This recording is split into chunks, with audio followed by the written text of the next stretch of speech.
Eee, iya. Terima kasih kepada teman-teman Farjamah semua yang sudah menghadiri, kajian online pada hari ini.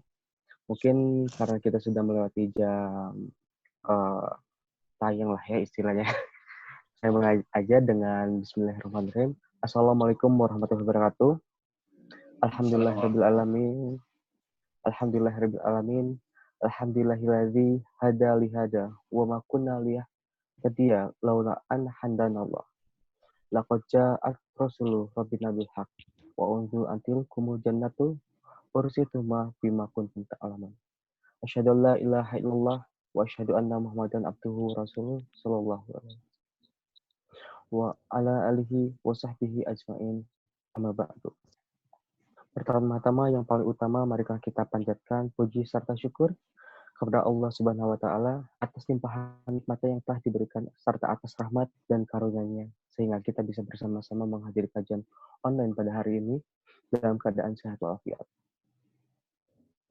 Salawat serta salam semoga senantiasa tercurahkan kepada baginda Nabi Muhammad SAW, kepada keluarganya, para sahabatnya, tabi'in, tabi'ahum, para alim ulama, dan kita semua, hingga kita semua mendapatkan syafaat di yaumil akhir. Amin. Amin. Ya Allah. Sebelumnya saya ucapkan terima kasih banyak kepada Bapak Ustadz Nur Ihsan Jundullah LC, atau sering disapa Kang AB mungkin Pak Ustadz ya? Ya.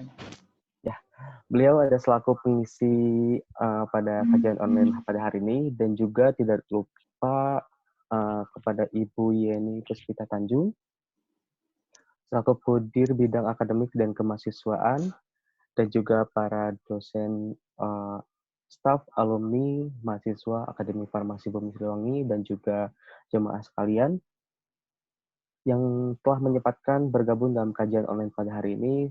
Semoga kegiatan hari ini dapat berjalan dengan lancar. Dan sebelum memulai kajian pada hari ini, marilah kita bersama-sama mengucapkan basmalah. Bismillah. Bismillahirrahmanirrahim.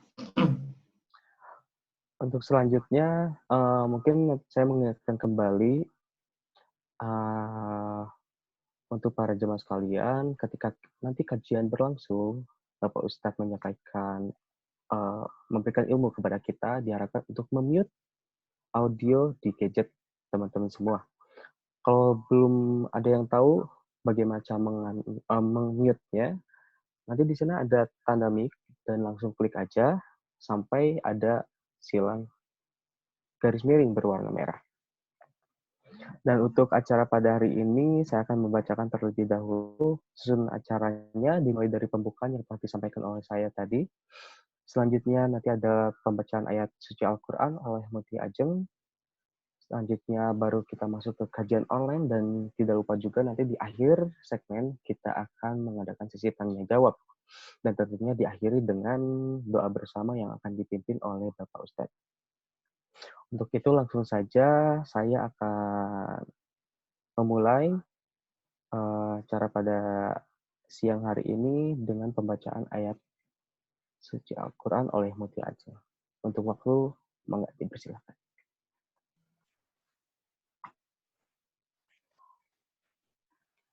Bismillahirrahmanirrahim.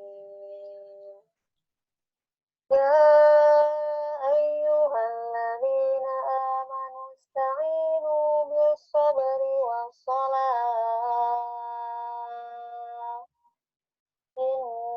Innallaha ma'as sabirin.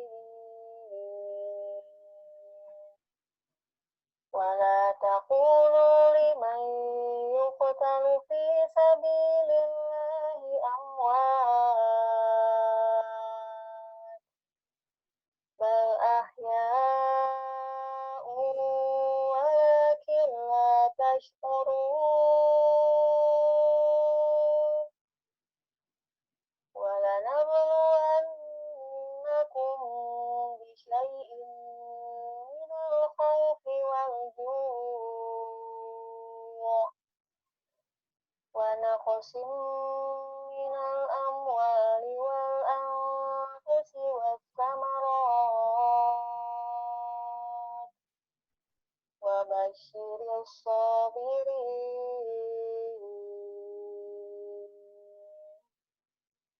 Sadaqallahul azim. Dengan menyebut nama Allah yang Maha Pengasih lagi Maha Penyayang. Wahai orang-orang yang beriman, mohonlah pertolongan kepada Allah dengan sabar dan salat. Sungguh, Allah beserta orang-orang yang sabar. Dan janganlah kamu mengatakan orang-orang yang terbunuh di jalan Allah, mereka telah mati. Sebenarnya, mereka hidup, tetapi kamu tidak menyadarinya. Dan kami pasti akan menguji kamu dengan sedikit ketakutan, kelaparan, kekurangan harta, jiwa, dan buah-buahan. Dan sampaikanlah kabar gembira kepada orang-orang yang sabar. Maha benar Allah dengan segala firman-Nya. Masya Allah, Alhamdulillah. Terima kasih untuk Mutia. Mutia ini, beliau adalah mahasiswi di Akademi Farmasi Bumi Siliwangi, kelas 4B ya.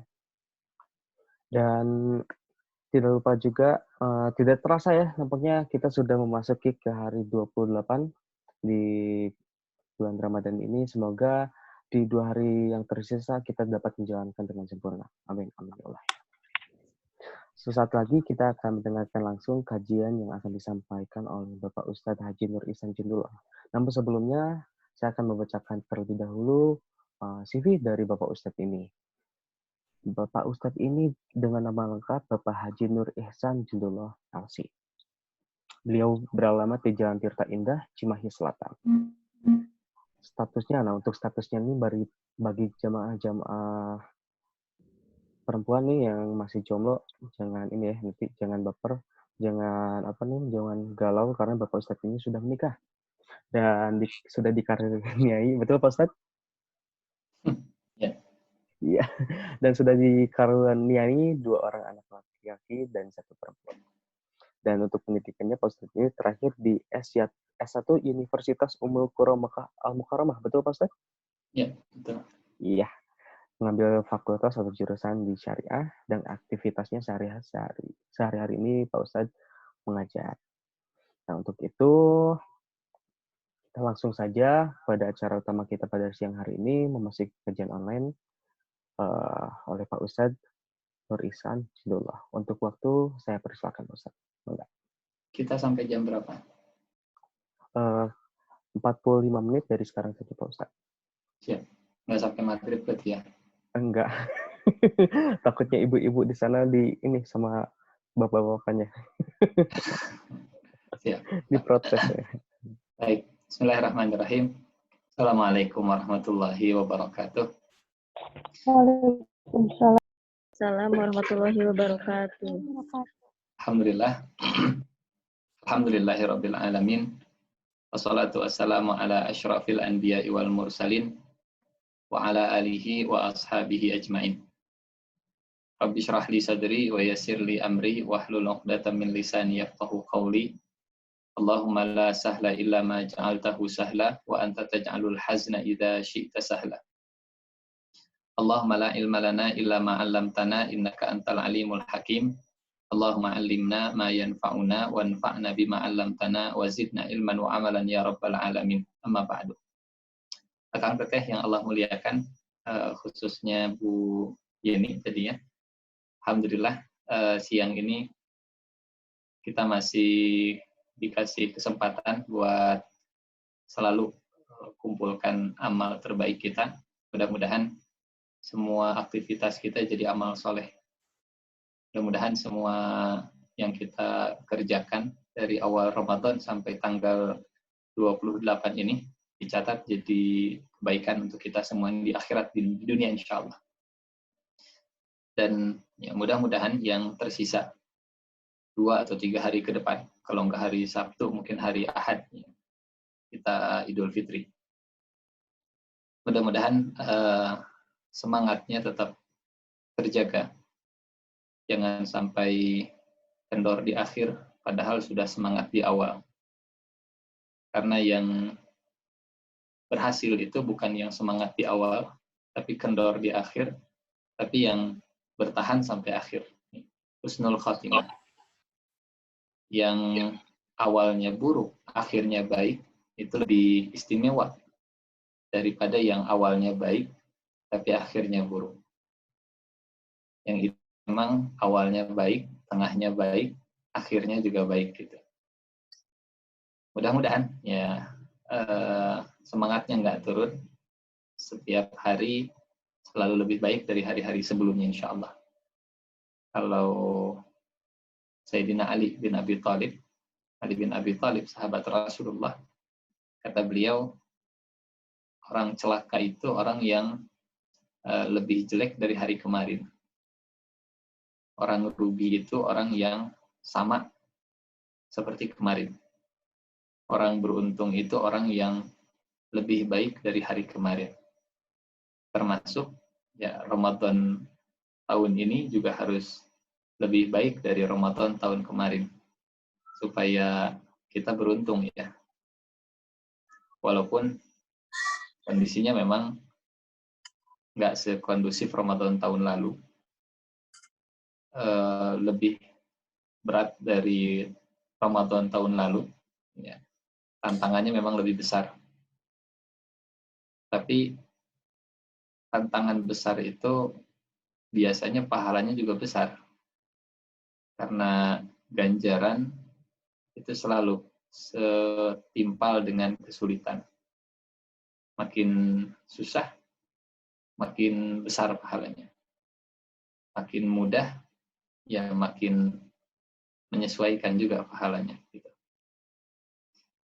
Mudah-mudahan ya walaupun kondisinya susah, tapi keinginan kita supaya selalu lebih baik dari sebelum-sebelumnya itu selalu ada. Semoga wabah COVID-19 pandemi ini nggak jadi alasan kita untuk selalu lebih baik dari sebelum-sebelumnya. Memang lebih berat, tapi insya Allah pahalanya lebih besar. Malaikat memang makhluk yang istimewa. Tapi malaikat nggak mungkin berbuat dosa. Dorongannya nggak ada. Manusia ya mungkin berbuat dosa. Tapi kalau manusia taat, itu lebih mulia, lebih istimewa, lebih hebat dari malaikat. Makanya Nabi Adam itu disujudi, atau malaikat itu sujud ke Nabi Adam. Padahal malaikat ya nggak pernah maksiat. Malaikat selalu taat, tapi malaikat sujud ke Nabi Adam ya, yang baru diciptakan, makhluk junior lah kalau bahasa kita. Karena orang yang bisa lebih baik dalam kondisi memungkinkan untuk jadi orang yang buruk, tantangannya besar, itu orang yang terbaik. Orang yang terbaik. Orang yang memang pembawaannya itu emosian, kalau dia bisa nahan diri dari marah, itu lebih hebat dari orang yang memang bawaannya sudah nggak gampang marah. Kalau ada kejadian, ya dia santai-santai saja. Kan kita yang Allah muliakan, siang ini insya Allah kita angkat tema tentang hikmah puasa dalam pengendalian diri.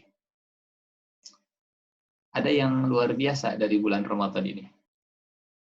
Kata Rasulullah Shallallahu Alaihi Wasallam, Ramadan itu pintu surga dibuka, pintu neraka ditutup, dan syaitan dibelenggu. Kesempatan beramal soleh terbuka lebar, kesempatan bermaksiat itu tertutup rapat-rapat, dan yang membisikkannya itu juga diikat di penjara. Sehingga ya kondisi Ramadan ini sangat ideal untuk latihan pengendalian diri. Mungkin jadi pertanyaan, apalagi yang mau dikendalikan? Kalau pintu surga sudah terbuka, pintu neraka sudah tertutup, dan setannya sudah dibelenggu gitu. Terus puasa kita tuh ngandalin apalagi, setannya toh sudah dibelenggu sama Allah.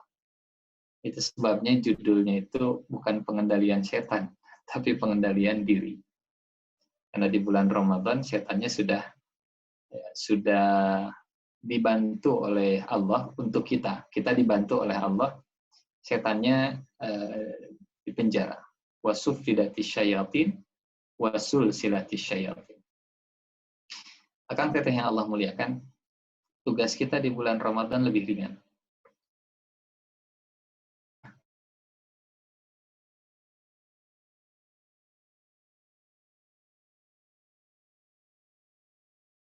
Di bulan, kalau ada buat analisis itu, ya yang kita insya Allah sama-sama paham, kesempatannya ada, tantangannya kecil.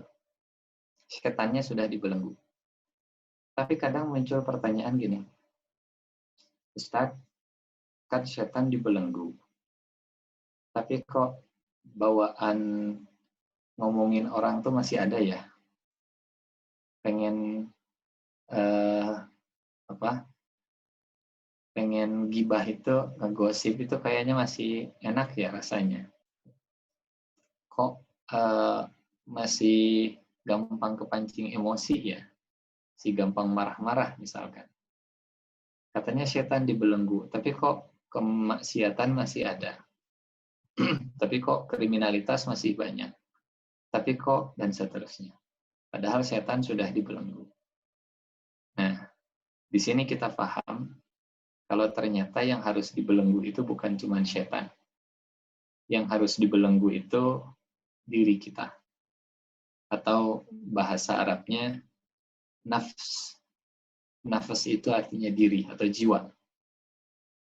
Yang berbahaya itu hawa nafsu. Kalau nafsu sendiri itu artinya diri. Nafsu sendiri dalam bahasa Arab itu artinya jiwa. Nah, inilah yang harus dikendalikan. Karena urusan jiwa itu diserahkan ke kita. Urusan syaitan, urusan setan, itu Allah yang langsung tangani. Allah yang langsung ngikat, Allah yang langsung menjalankan. Jadi, bulan Ramadan itu sebenarnya momen terbaik kita tahu mana bisikan setan, mana bisikan jiwa. Kalau sebelum bulan Ramadan ada kebiasaan jelek, masuk bulan Ramadan tiba-tiba hilang kebiasaan jeleknya, boleh jadi kebiasaan jelek itu bisikan setan. Bisikan setan. Karena masuk bulan Ramadan, setannya dibelenggu, bisikan jeleknya jadi hilang. Kebiasaan jeleknya juga jadi hilang. Tapi kalau masuk bulan Ramadan, ya, kita masuk bulan Ramadan. Sebelum bulan Ramadan, ada kebiasaan jelek. Masuk bulan Ramadan, masih kebawa-bawa kebiasaan jeleknya. Nah, jangan-jangan itu bukan bisikan setan. Ya, saat bulan Ramadan masih banyak kemaksiatan. Karena setannya juga dipenjara, setannya juga dibelenggu, setannya juga diikat sama Allah Subhanahu wa Ta'ala. Jadi momen bulan Ramadan itu momen yang paling pas. Kita bisa tahu selama ini kebiasaan jelek itu dari setan atau dari diri kita sendiri. Sehingga kalau di bulan Ramadan masih ada kejelekan, kebiasaan buruk, masih ada dosa, masih ada kemaksiatan, ini waktu yang terbaik, momen yang terbaik buat ngedeteksi dan buat mengendalikan. Kalau matematikanya ginilah, sebelum bulan Ramadan, musuh kita itu dua, setan dan hawa nafsu. Masuk bulan Ramadan, musuh kita itu jadi satu, setannya dibelenggu, tinggal satu lagi, hawa nafsu. Keluar bulan Ramadan, itu jangan sampai dua lagi. Jangan sampai musuh kita dua lagi. ya setannya dilepasin lagi, dan hawa nafsunya itu gagal dikendalikan. Yang sukses di bulan Ramadan kalau 2, 1, 1. 2 sebelum Ramadan, setan dan hawa nafsu. 1 di bulan Ramadan, cuman hawa nafsu, setannya di penjara. Dan 1 di luar Ramadan, 1 setelah Ramadan, cuman setan. Karena hawa nafsunya itu sudah sukses ditundukkan, sukses dikendalikan, berhasil kita arahkan. Ya, enggak, diri itu atau nafsu itu bukan untuk dihilangkan, tapi diarahkan. Nah, Kang Teteh yang Allah muliakan, tujuan saum, la'allakum tattaqun, itu esensinya ada di pengendalian diri, bukan di pengendalian setan. Di bulan Ramadan, kita diberi kesempatan untuk mengendalikan diri. Ciri takwa yang utama itu ada dalam pengendalian diri. Orang yang paling bertakwa itu orang yang paling bisa mengendalikan diri. Jadi ciri terbesar takwa itu ada di pengendalian diri. Contoh nih, saya minta izin kalau boleh mau share screen supaya bisa dibaca ayatnya. Mungkin nggak semuanya lagi pegang Al-Quran, jadi biar kita lihat langsung ya ayatnya. Boleh, Ustaz. Baik, terima kasih. Bismillah. Nah, kan teteh yang Allah muliakan, kita lihat ayat ini. Kata Allah, dan bersegeralah kalian menuju ampunan Tuhanmu, dan bersegeralah kalian menuju kepada surga. Yang luasnya surga itu seluas langit dan bumi. Yang surga itu disediakan untuk orang-orang yang bertakwa. Saum supaya kita takwa. Kalau sudah takwa, itu dapat surga. Luasnya surga seluas langit dan bumi. Itulah ayatnya. Nah, ayat 134-nya ini tentang ciri orang yang bertakwa. Dan kita lihat ya, di ayat 134 itu ternyata karakter orang yang bertakwa erat hubungannya dengan pengendalian diri. Kita baca ayat 134, artinya itu semuanya tentang pengendalian diri. Siapa orang yang berhak masuk surga? Yang bertakwa.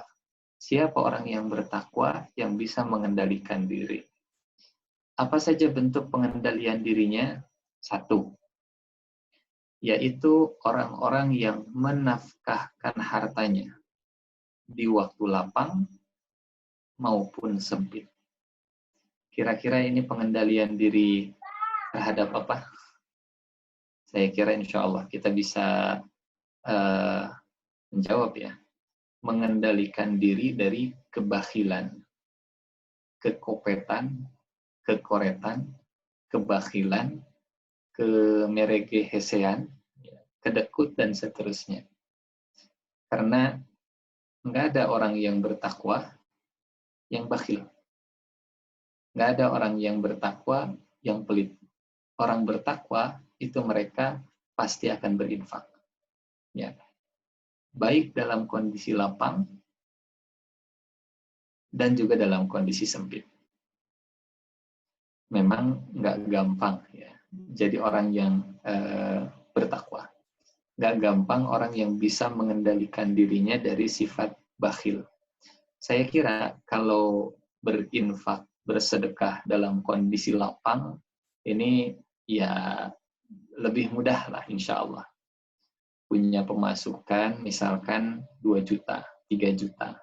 Kemudian infak 5.000, gampang insya Allah. Dan itu sudah ada sudah ada benih takwa di sana. sifat takwanya sudah ada. Sudah bisa mengendalikan diri dari tidak berbagi sama sekali. Ada. Cuma yang namanya takwa itu nggak satu level. Yang namanya takwa itu ada berlevel-level. Level yang pertama, level takwa dalam pengendalian diri ini, level yang pertama itu bisa berinfak, bisa bersedekah, bisa berbagi, bisa peduli saat kondisinya mudah, saat kondisinya lapang, saat kondisinya senang. Saya kira insya Allah di titik ini mudah-mudahan kita bisa mengamalkan, kita bisa meraih, kita bisa menargetkan. Kalau titik ini saja nggak bisa, jangan harap yang berikutnya bisa. Karena ini batu loncatan pertama untuk pengendalian diri. Orang bertakwa tidak ada yang bakhil, ya walaupun dia memberi sedikit, itu sudah ada benih-benih takwa. Alladzina yunfiquna fis-sarra. Satu. Tangga yang kedua, level yang kedua, itu lebih sulit. Tapi nggak mungkin bisa naik ke tangga yang kedua kalau tangga yang pertama nggak dilewatin dulu. Kalau sudah bisa mengendalikan diri untuk berbagi dalam kondisi mudah, insya Allah yang kedua itu bisa diusahakan. Tapi nggak bisa naik langsung ke yang kedua. Berinfak, bersodakoh dalam kondisi sempit. Kalau dalam kondisi lapang saja dia nggak mau berinfak. Gitu. Dan ya bulan Ramadan itu bulan pengendalian diri, balik lagi. Karena target takwa itu pengendalian diri. Target takwa yang pertama, orang-orang yang menafkahkan hartanya di waktu lapang. Satu. Yang kedua, maupun sempit. Dan ini nggak gampang. Ini nggak mudah. Mulai naik ke tangga yang kedua, itu butuh jihad, butuh perjuangan, butuh latihan. Latihannya juga nggak bisa sekali, ya bahkan mungkin sekolahnya lebih lama daripada kita di SMP, SMA, kuliah. Ya. Boleh jadi yang sudah gelarnya doktor, profesor, guru besar, tapi belum lulus di sekolah takwa. Yang hebat, kampus takwa ini, ya madrasah Ramadan ini, kalau lulusannya sukses, lulusannya itu dapat sarjana takwa. Yang nggak ada di dunia sarjana takwa, cuma di bulan Ramadan. Kalau lulusannya di kampus Ramadan itu dapat master takwa, bukan PhD, tapi PhD, filosofi takwa. Kalau lulusannya itu sudah dapat gelar takwa, itu mengalahkan semua kuliah dan sekolah dengan gelar apapun. Alladzina yunfiquna fis-sarra wad-dharra. Sehingga di akhir bulan Ramadan ini jadi waktu kita untuk muhasabah, evaluasi. Sudah setakwa apa sih kita? Sudah sampai mana hasil Ramadan kita? Sudah sejauh mana kita mengendalikan diri kita dari kebakhilan? Minimal itu satu. Dari kebakhilan. Di waktu lapang, apalagi di waktu sempit. Nggak bisa di waktu sempit, kalau nggak bisa di waktu lapang. Ini yang pertama, ya, pengendalian diri yang pertama. Pengendalian diri terkait dengan materi, terkait dengan harta, terkait dengan apa yang kita punya. Yang kedua, orang-orang yang bertakwa yaitu orang-orang yang menafkahkan hartanya baik di waktu lapang maupun sempit, dan orang-orang yang menahan amarahnya. Orang-orang yang menahan amarahnya. Orang bertakwa itu bukan orang yang reaktif, meledak-ledak, kata orang Betawi, senggol bacok, kena senggol dikit langsung main bacok misalkan. Bukan orang yang apa istilahnya pundungan, kata orang Jawa mutungan. Bukan orang yang apa?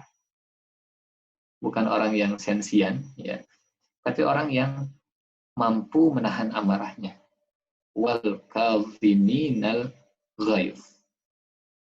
Meskipun dia mampu, ya, meskipun dia bisa, kalau harus melampiaskan, tapi kalau dilampiaskan, itu berarti level takwanya belum nyampe.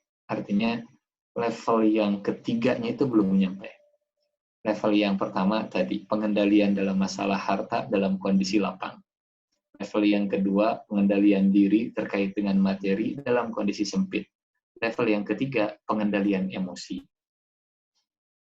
Belum disebut takwa, belum sukses Ramadannya, kalau masih suka marah-marah terkait dengan terkait dengan pribadi. Tapi kalau terkait dengan prinsip, terkait dengan agama, terkait dengan keyakinan, itu wajib untuk marah. Justru jadi pertanyaan, justru jadi harus diwaspadai kalau agama dinodai, tapi kitanya nggak marah. Jangan-jangan kita memang, jangan-jangan kalau nggak marah itu nggak cinta. Ya, nggak cinta dengan agamanya. Tapi kalau urusan pribadi disinggung, marahnya luar biasa. Kalau urusan agamanya disinggung, dia santuy-santuy saja. Nah, marah itu harus dikeluarkan, tapi disalurkan. Kapan disalurkannya? Kalau terkait dengan masalah keyakinan, masalah prinsip, masalah umat, masalah agama, itu tempatnya marah. Tapi kalau urusannya masalah pribadi, sifat takwa itu justru wal kadhiminal ghaidh. Suksesnya kita di bulan Ramadan, hikmah puasa dalam pengendalian diri itu, orang yang mampu menahan amarahnya. Wal kadhiminal ghaidh. Dan teman-teman, akang teteh yang Allah muliakan, ada korelasi, ada hubungan yang erat antara pengendalian diri terkait materi dan pengendalian diri terkait emosi. Ada kecenderungan, ya, orang yang bakhil itu pemarah. Ya, bakhil itu tentunya dalam kondisi dia lapang, ya. Kalau dalam kondisi sempit, mendahulukan diri sendiri, itu jangan disebut bakhil dulu. Karena ya memang dalam kondisi yang sayanya juga butuh. Kalau saya harus berbagi ke orang, saya nanti bisa mati, keluarga, dan seterusnya. Tapi dalam kondisi lapang, bakhil, ada korelasi yang kuat antara kebakhilan dan emosian. Orang yang pelit, itu pemarah. Karena jangankan mengendalikan emosi, mengendalikan harta saja, itu nggak bisa.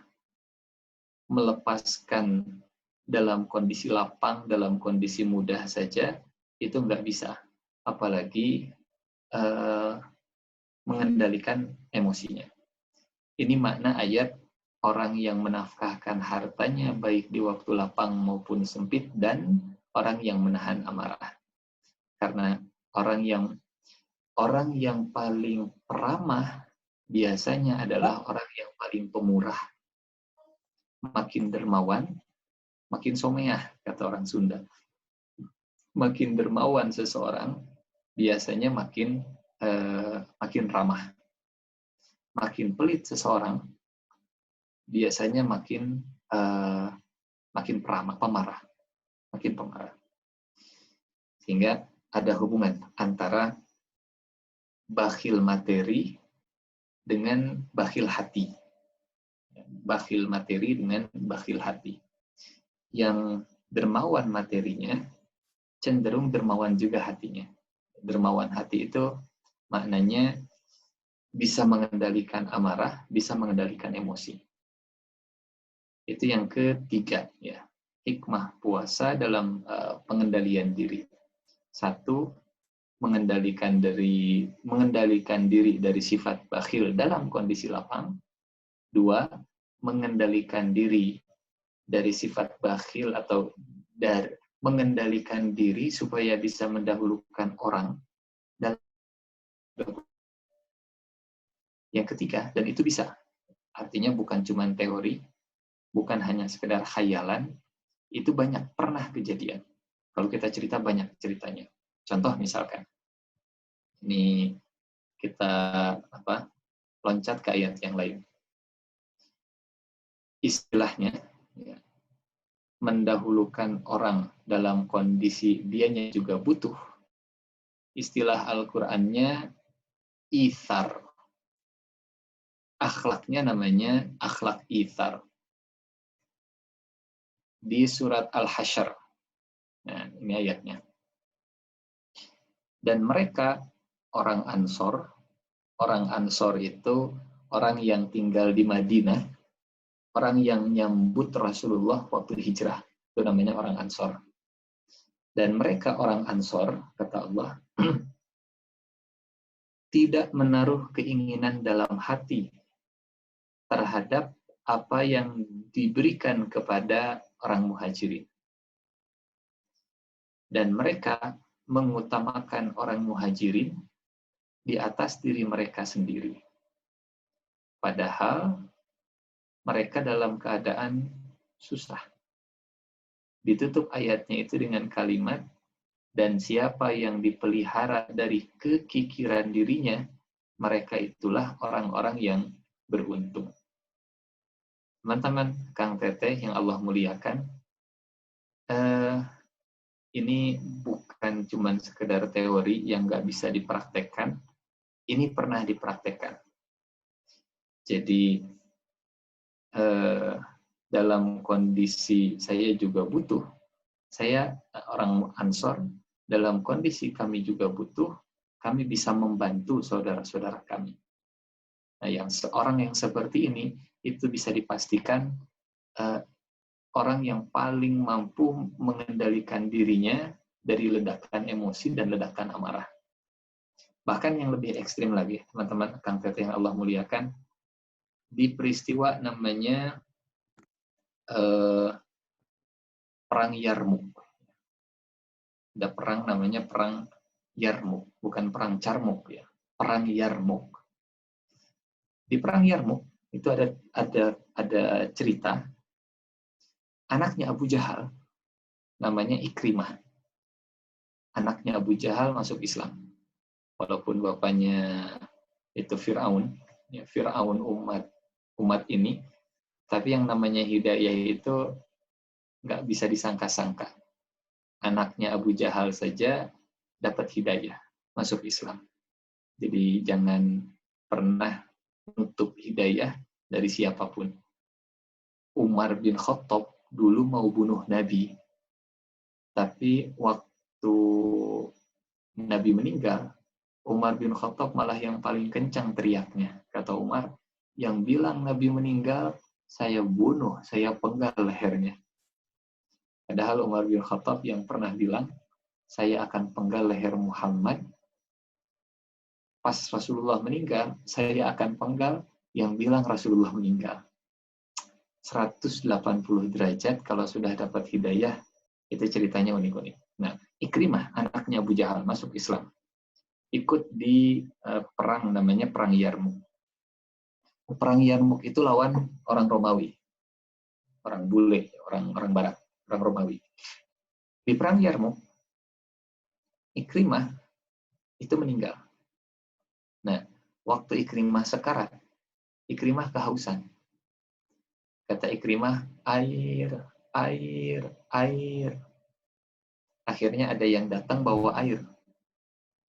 Pas mau ngasih air, Ikrimah itu dengar ada di tempat lain yang teriak juga, air, air, air.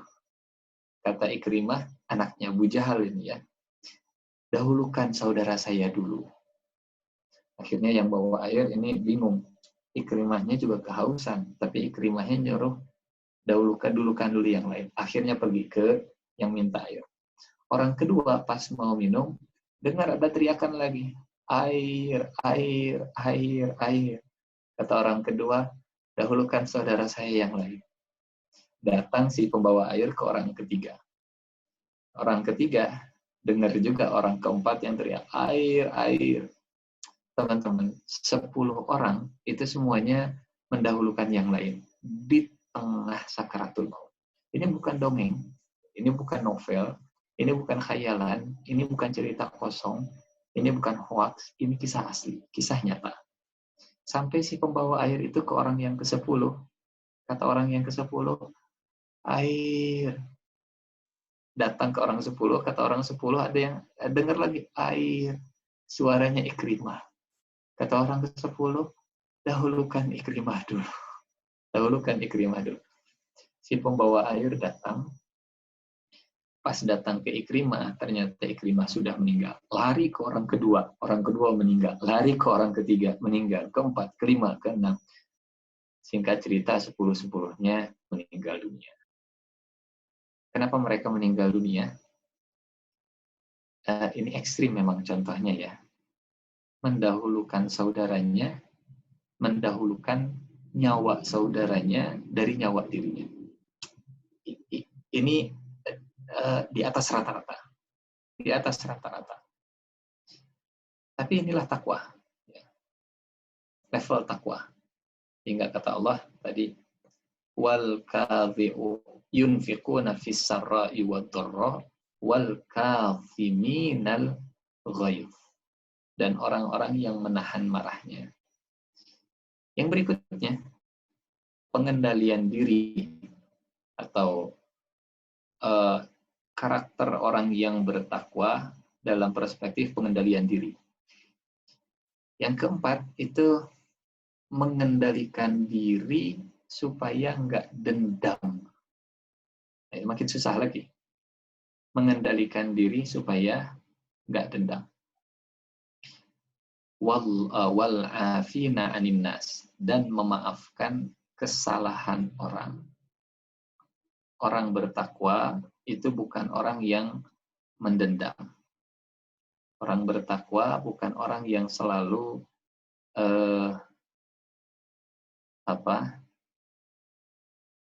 kebawa-bawa terus gitu. Perbuatan jahat orang sampai ke akhirat. Sampai ke akhirat. Wal afina anin nas, dan memaafkan kesalahan orang.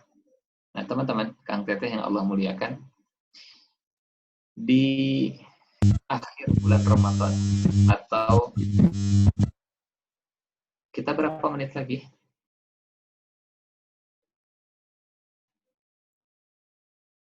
Oke, kita lanjut ya. 10 menit lagi. Berapa? 10 menit. 10 menit ya. Dari iya, sisanya. Lanjut tanya jawab ya. Oke. Okay. Nah, teman-teman, Kang Teteh, kita diajarkan di akhir bulan Ramadan ini, di malam Lailatul Qadar, itu baca doa, Allahumma innaka afuwun karimun tuhibbul afwa fa'fu anni. Ya Allah, Engkau maha pemaaf, Engkau mencintai kemaafan, maka maafkan kami. Kalau kita ingin dimaafkan Allah, harganya itu kita memaafkan kesalahan orang dulu. Karena ini rumusnya paten ya. Rumus paten itu gini.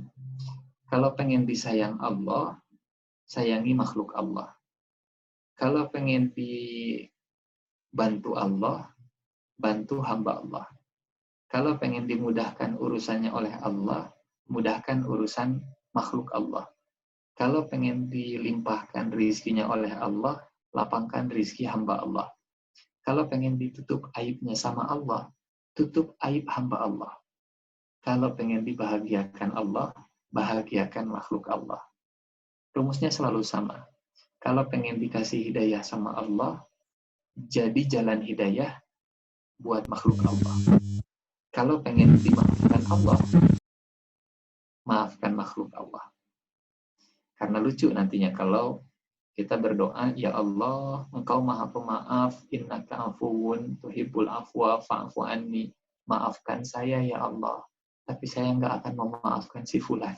Itu sama kayak, ya Allah, tolong tutup aib saya, tapi saya nggak akan tutup aib orang lain.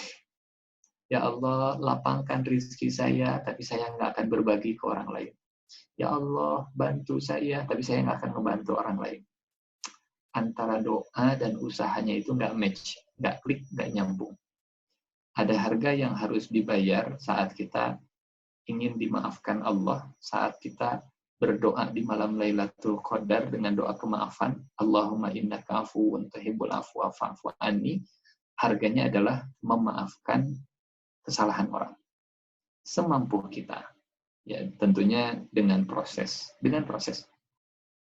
Wal kadhiminal ghaidha wal 'afina 'anil nas.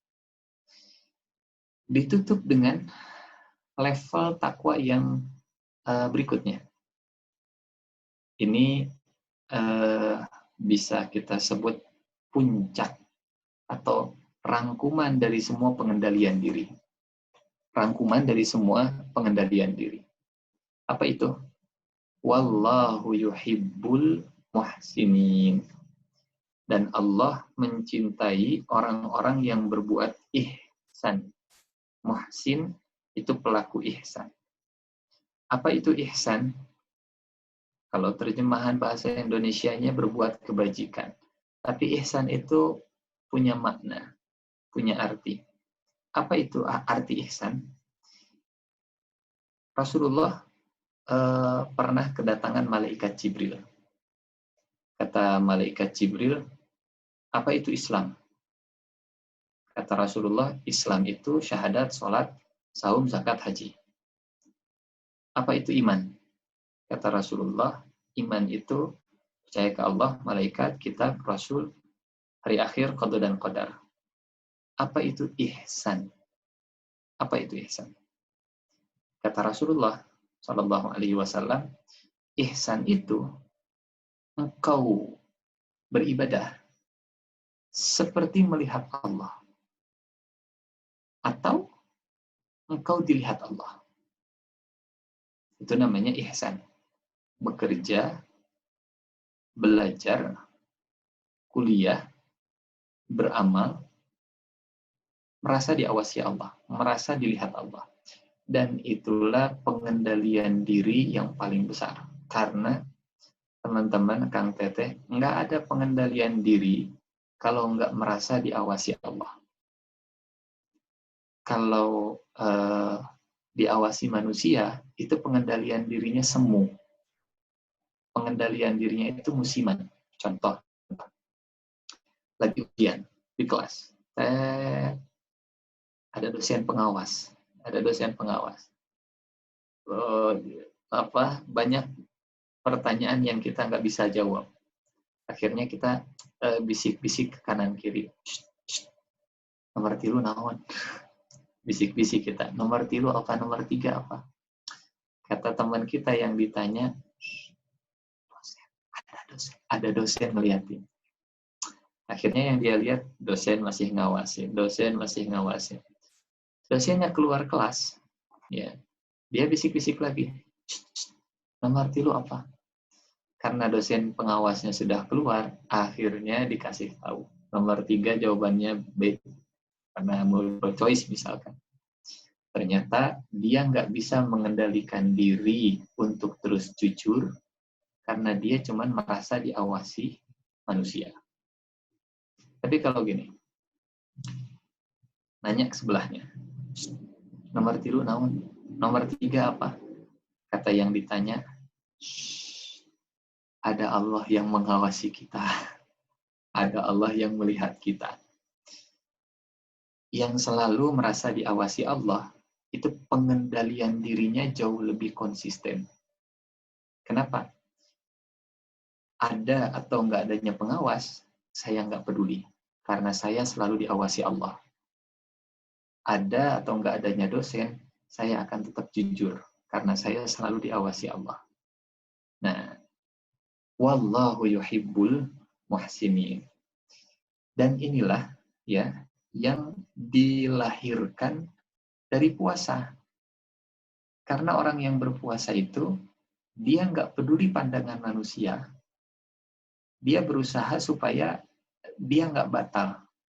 Contoh, ngambil air kumur-kumur. Wudhu karena nggak ada air, akhirnya wudhunya itu pakai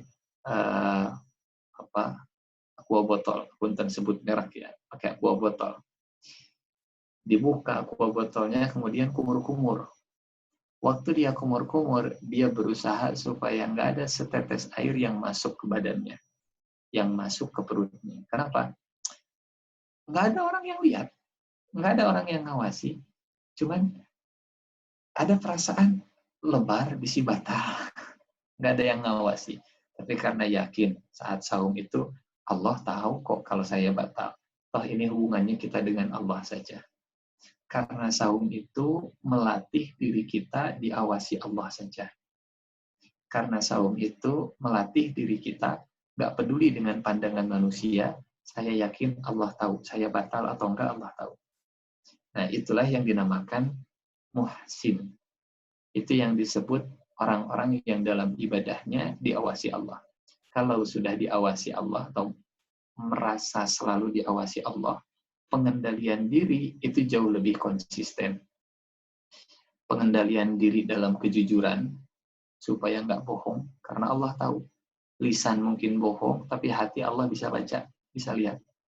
Pengendalian diri supaya nggak curang, manusia nggak tahu, tapi Allah tahu. Ya. Pengendalian diri supaya nggak korupsi waktu, ya. Harusnya keluar itu jam 5, dia sudah keluar jam 4. Ya. Mungkin bosnya nggak tahu, orang lain nggak tahu, tapi Allah tahu. Nggak akan konsisten. Diri bisa dikendalikan dari semua keburukan kalau nggak merasa diawasi Allah. Cerita terakhir, teman-teman, Kang Teteh. Ini kisah terakhir.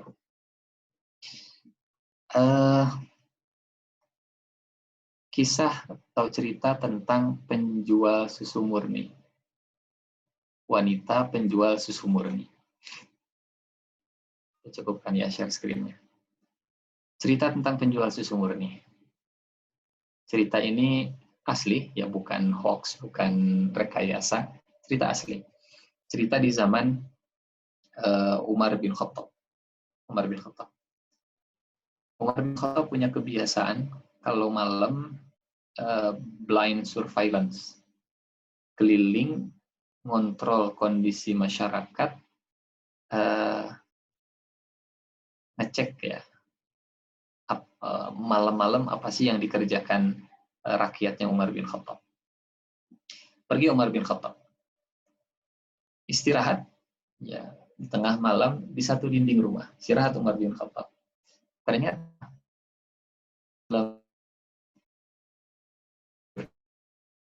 ibu, anak perempuan lagi. Kata ibunya ke anak perempuan, ini ceritanya dialognya pakai bahasa Indonesianya.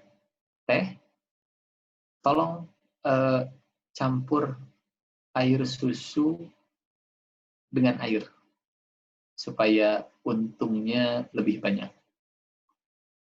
Kata anak perempuannya, Bu, kalau untuk konsumsi pribadi dicampur nggak masalah. Tapi kalau buat dijual, itu dilarang sama Umar bin Khattab. Ya bukan susu murni lagi kalau mau dicampur. Jadi susu tidak murni atau susu oplos. Kata ibunya, nah, Umar bin Khattab nggak tahu. Tengah malam gini Umar bin Khattab pasti lagi tidur. Orang juga masuk sumur sama air. Lalu Umar bin Khattab dengar ya, di balik dinding rumah mereka. Kata anak perempuannya, walaupun Umar bin Khattab itu nggak tahu, tapi kan Tuhannya Umar bin Khattab pasti tahu. Walaupun Umar bin Khattab lagi tidur tengah malam, tapi kan Tuhannya Umar bin Khattab nggak pernah tidur. Dialog berhenti. Ibunya diam. Ya. Jadi tengah malam. Ya, tengah malam ditekan sama ibunya, diiming-imingi keuntungan gede, tapi masih bisa mengendalikan diri, nggak tergiur. Apa yang jadi sebabnya? Karena Allah melihat. Umar bin Khattab takjub dengan jawaban gadis penjual susu murni tadi. Tengah malam nggak ada yang tahu. Umar bin Khattab tahu. Dikasih tanda itu dindingnya, ya, ditandai. Umar bin Khattab pulang. Besok pagi, anak laki-lakinya Umar bin Khattab dipanggil semua. Ditanya siapa yang siap nikah. Ternyata yang siap namanya Asim. Asim bin Umar bin Khattab. Kata Umar, cari rumah yang sudah dikasih tanda, cek kalau penghuni rumahnya itu menikah, nikahi. Anak perempuannya, ya bukan ibunya, anak perempuannya maksud Umar bin Khattab. Akhirnya Asim pergi cari rumah yang sudah dikasih tanda tertentu. Setelah dicek, diperiksa, balik lagi Asim. Kata Asim, ini nggak salah nih. Anak Umar, anak khalifah, anak Amirul Mukminin, anak pemimpin tertinggi, nikah dengan penjual susu murni, orang biasa. Kata Umar bin Khattab, kalaulah bukan karena saya nikah lagi, saya akan nikahi. Kalau bahasa kitanya, mutu AA, Pak, di bawahnya tuh betul nikah. Diceritakan oleh Umar bin Khattab peristiwa yang terjadi tadi malam. Singkat cerita, Asim, anaknya Umar, nikah dengan gadis penjual susu murni. Dari pernikahan ini lahir seorang anak perempuan, namanya Laila. Nikah dengan Abdul Aziz bin Marwan bin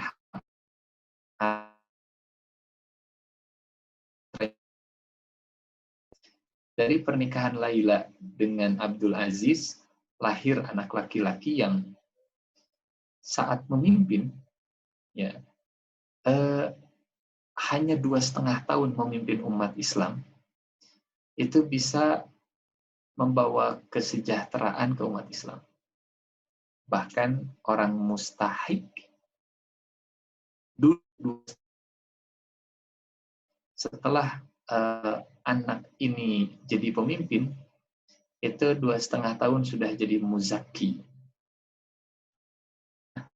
Umar bin Abdul Aziz.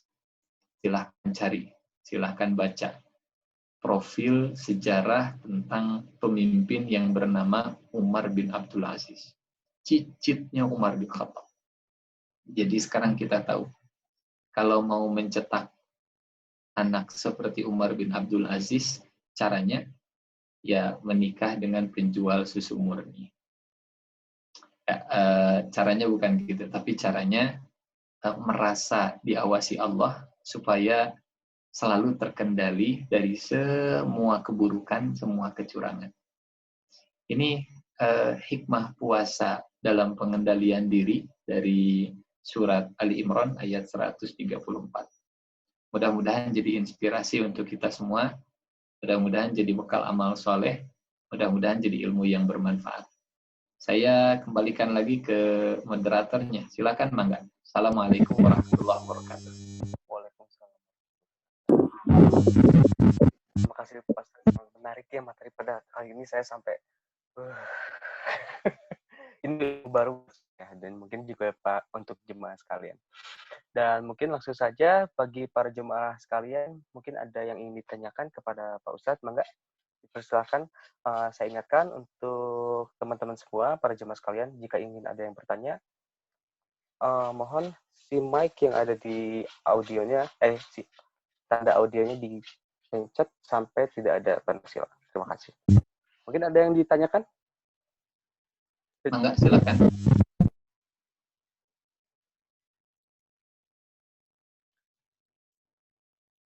Ayo, dari teman-teman semua.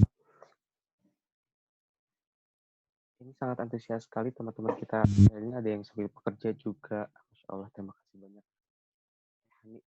Terima kasih Teh. Mungkin saya ingatkan kembali, saya kembali bertanya, apakah ada yang bertanya dari teman-teman semua?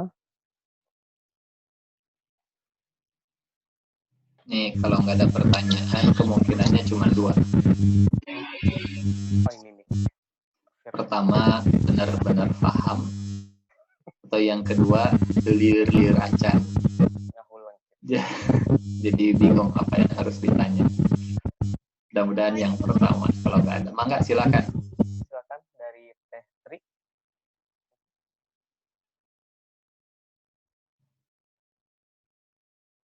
Saya ulang, dari siapa tadi yang ingin bertanya? Mangga Teh Tri. Iya, saya mau bertanya. Ya. Mangga silakan.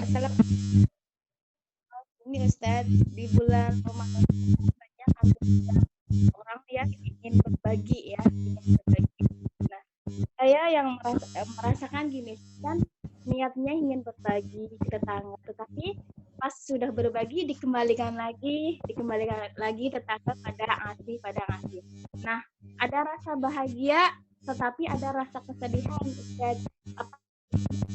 Dan Allah hanya memberikan balasan amalan dunia, sementara di akhirat tidak mendapat apa-apa. Apakah perasaan berlebihan, Ustaz?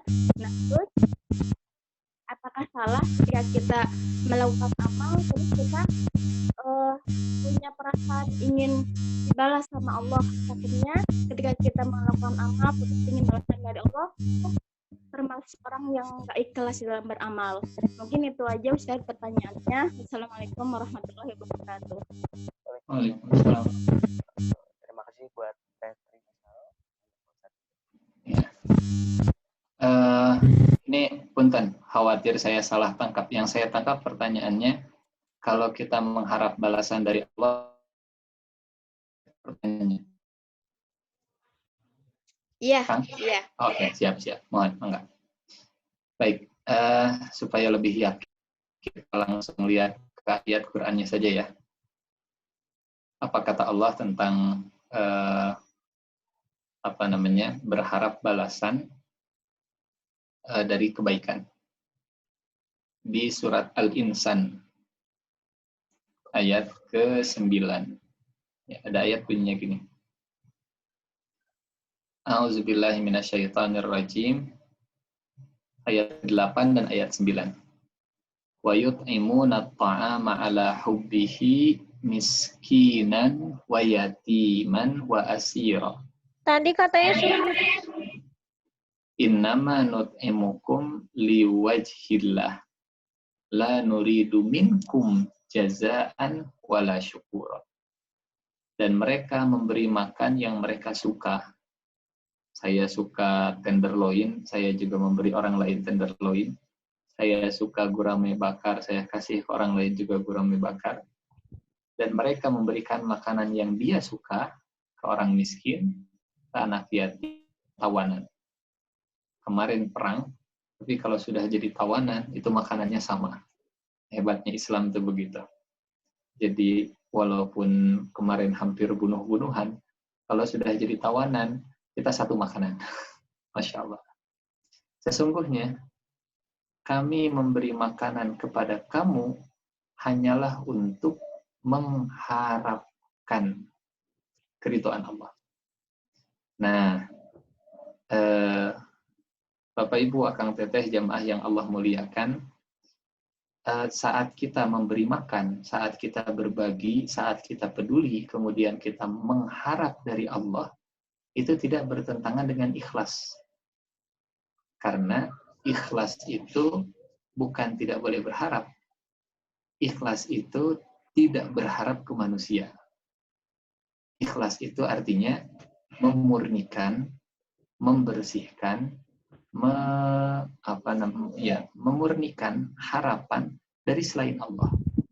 Jadi kalau ikhlas lillah, ya berarti murni memang hanya untuk Allah dan hanya berharap dari Allah. Dan nih ayatnya. Sesungguhnya kami memberi makanan kepadamu hanyalah untuk mengharapkan. Mengharap. Artinya ada harapan ya, ada harapan dari Allah. Tentu yang terbesarnya ridho Allah. Dan kalau Allah sudah ridho, itu balasannya macam-macam. Bisa balasan duniawi, bisa balasannya ukhrawi nanti. Yang pasti, kami tidak menghendaki balasan dari kamu. dan juga tidak pula ucapan terima kasih. Ciri ikhlas itu dua, nggak nuntut balas dari manusia, nggak berharap kalau kata lagu mah hanya memberi taharap kembali, itu ciri ikhlas. Yang kedua, nggak nunggu ucapan terima kasih. Karena nggak nunggu, nggak sakit hati kalau nggak dibilang terima kasih. Kita ngasih ke orang. Kemudian orangnya itu ngambil, lewat, pergi gitu aja. Kalau kita nggak ikhlas, itu kadang begini, hatur nuhun. Harusnya dia hatur nuhun, cuman kitanya yang nyindir gitu. Hatur nuhun, terima kasih. Nggak. Jadi ikhlas itu bukan tidak berharap, ikhlas itu berharap tapi hanya ke Allah saja. Ke manusia nggak usah berharap banyak. Dan nggak usah berharapkan kalimat terima kasih, hanya memberi, tak harap kembali dari manusia. Tapi dari Allah, wajar. Dan memang Rasulullah yang mengajarkan, ya, kita berharap dapat surga, itu idealnya. Kita berharap jauh dari neraka, itu idealnya. Kita berharap fid dunya hasanah wa fil akhirati hasanah. Dunia senang, akhirat juga senang. Itu mungkin wallahu a'lam bishawab. Ada lagi mangga barangkali. Terima kasih Pak Ustadz. Mungkin ada lagi dari teman-teman yang ingin bertanya?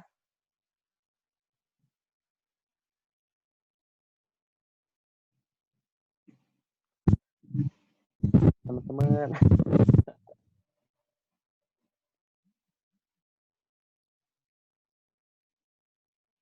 Nampaknya sudah cukup ya Pak Ustadz.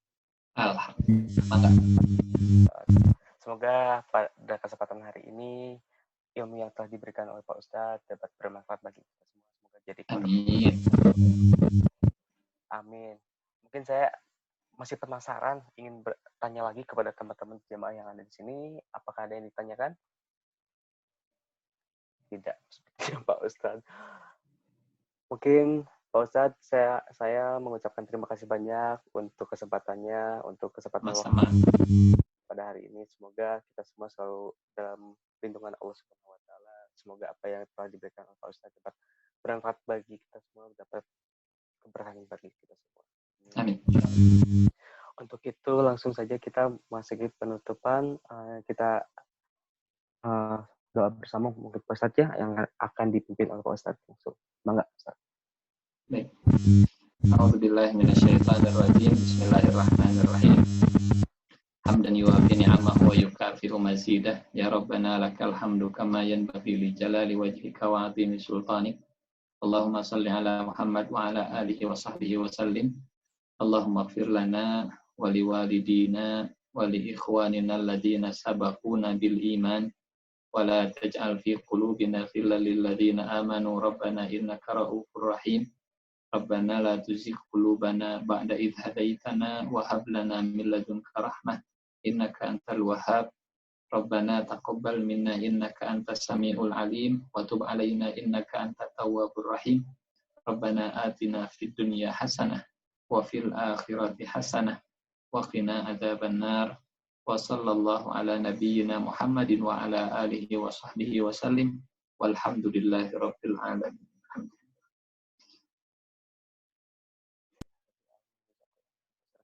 Terima kasih Pak Ustadz. Sekali lagi saya mengucapkan terima kasih. Semoga di lain kesempatan kita dapat bertemu lagi, mengadakan kajian online kembali Pak Ustadz. Terima kasih banyak. Terima kasih juga buat teman-teman mahasiswa-mahasiswi Akademi Farmasi Bumi Siliwangi, dosen dan juga staf, dan juga masyarakat, jemaah yang dimuliakan oleh Allah. Akhirul kalam, terima kasih. Assalamualaikum warahmatullahi wabarakatuh. Waalaikumsalam warahmatullahi wabarakatuh. Saya izin pamit ya. Ya, mangga Pak Ustadz. Mangga. Assalamualaikum.